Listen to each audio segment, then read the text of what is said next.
Banyak sekali orang yang berkata, kalau hidupku sudah membaik, aku akan bahagia. Atau mungkin, kalau masalahku selesai, baru aku bisa tersenyum. Ada juga yang berpikir, kalau rezekiku cukup, barulah hatiku tenang. Tanpa kita sadari, kita sering sekali menunda kebahagiaan. Kita menggantungkan rasa bahagia itu pada keadaan di luar diri kita. Padahal, alam semesta bekerja dengan sebuah hukum yang sangat sederhana.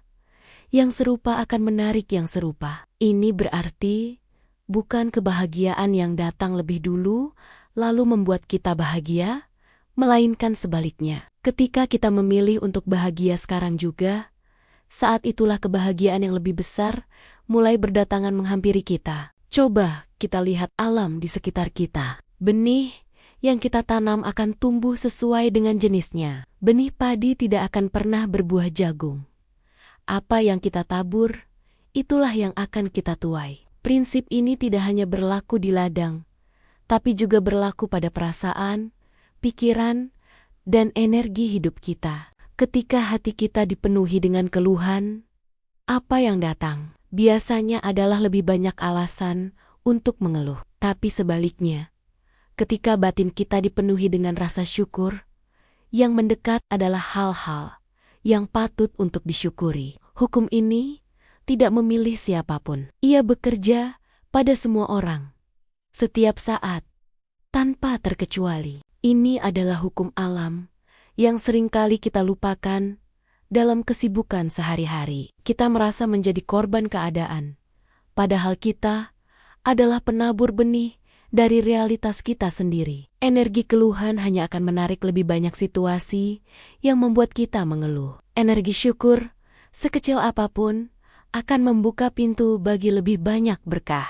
Pilihan ada di tangan kita. Benih apa yang ingin kita tanam hari ini? Apakah benih keluhan atau benih syukur?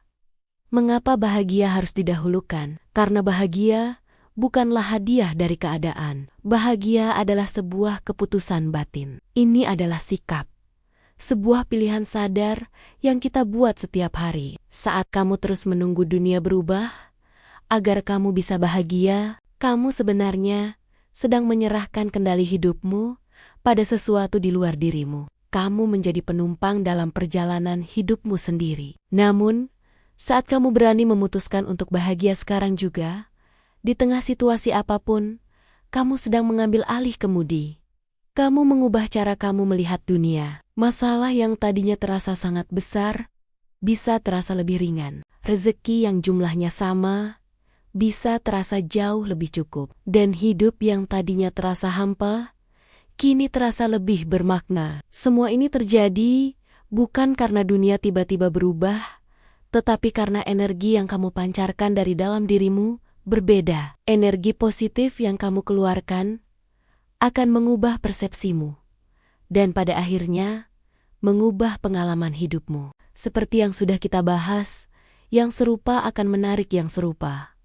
Coba perhatikan di sekitar kita. Orang yang hatinya damai cenderung menarik situasi dan orang-orang yang membawa kedamaian. Sebaliknya, orang yang penuh curiga seringkali bertemu dengan alasan untuk semakin curiga. Dan orang yang optimis lebih sering melihat peluang, bahkan di tengah kesulitan sekalipun. Ini bukan sihir, ini juga bukan kebetulan. Ini adalah resonansi kehidupan. Apa yang kamu pikirkan berulang kali, apa yang kamu rasakan setiap hari di dalam hatimu, itulah yang sedang kamu undang untuk masuk ke dalam hidupmu. Getaran atau vibrasi yang kamu pancarkan akan mencari frekuensi yang sama di alam semesta. Jadi, ketika kamu mulai memelihara kebahagiaan-kebahagiaan kecil hari ini, seperti menikmati secangkir kopi di pagi hari, atau bersyukur atas cuaca yang cerah, kebahagiaan yang lebih besar sedang menemukan jalannya untuk datang kepadamu. Kamu sedang membangun jembatan bagi kebaikan untuk datang. Penting untuk diingat, bahagia bukan berarti hidup tanpa masalah. Bahagia bukan berarti hidup tanpa luka atau air mata. Bahagia adalah kemampuan untuk tetap bersyukur di tengah ketidaksempurnaan. Kamu boleh merasa sedih.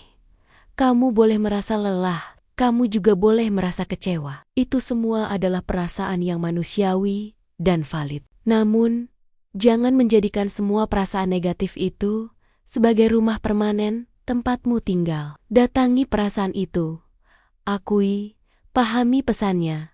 Lalu lepaskan. Jangan biarkan ia menguasai dirimu selamanya. Bahagia adalah tentang memilih untuk melihat cahaya, meskipun bayangan masih ada di sekelilingmu. Ini adalah tentang menemukan kekuatan untuk tersenyum lagi setelah menangis, dan menemukan harapan lagi setelah jatuh. Jadi, bagaimana cara kita memulai untuk bahagia hari ini? Tidak perlu menunggu hal-hal besar terjadi. Mulailah dari hal yang sangat kecil dan sederhana. Pertama, syukuri napas yang kamu hirup hari ini. Itu adalah anugerah terbesar. Kedua, maafkan dirimu sendiri atas kesalahan di masa lalu. Kamu sudah melakukan yang terbaik dengan apa yang kamu tahu saat itu. Ketiga, berhentilah membandingkan perjalanan hidupmu dengan panggung pertunjukan hidup orang lain di media sosial. Setiap orang punya jalurnya masing-masing. Dan yang terakhir, nikmati prosesnya, bukan hanya terpaku pada hasil akhir. Kebahagiaan tidak menunggu hidupmu menjadi sempurna. Kebahagiaan lahir dari kesadaran bahwa hidup sedang berlangsung saat ini, di sini, sekarang juga. Sebagai penutup, jika hari ini kamu ingin merasa lebih bahagia, jangan menunggu dunia berubah untukmu. Berubahlah lebih dulu dari dalam. Tersenyumlah lebih dulu, bahkan tanpa alasan. Tenangkan hatimu lebih dulu, di tengah badai sekalipun. Karena hukum alam selalu bekerja, dan ia tidak pernah ingkar janji. Yang serupa akan menarik yang serupa. Dan ketika kamu berani memilih bahagia hari ini, kehidupan pasti akan menjawabnya dengan memberikan lebih banyak alasan untuk kamu bersyukur esok hari. Terima kasih sudah menyimak, semoga bermanfaat.